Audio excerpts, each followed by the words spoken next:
لیے ہم مسلمان صرف اللہ کو مانتے ہیں اور کلمہ لا الہ الا اللہ محمد رسول اللہ پر ایمان رکھتے ہیں کہ اللہ کے سوا کوئی معبود نہیں اور حضرت محمد صلی اللہ علیہ وسلم اللہ کے رسول ہے.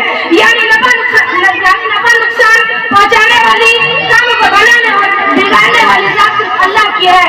اس میں کسی بھی انسان یا دوسرے کا کوئی بھی دخل نہیں ہے. دیکھنے میں تو ایسا لگ رہا ہے کہ دنیا کے لوگ نفع اور نقصان پہنچا رہے ہیں، دولت سے نفع ہو رہا ہے، غریبی سے نقصان ہو رہا ہے، لیکن حقیقت میں ایسا نہیں ہے.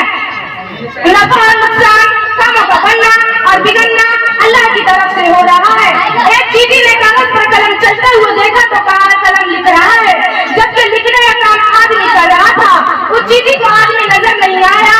اسی طرح ہم دنیا کے لوگ اور چیزوں سے نفع نقصان ہوتا دیکھ کہہ رہے ہیں کہ دنیا کے لوگ اور چیزیں کاموں کو بنا اور بگاڑ رہے ہیں، یعنی وہی معبود ہے، جبکہ حقیقت کا معبود صرف اللہ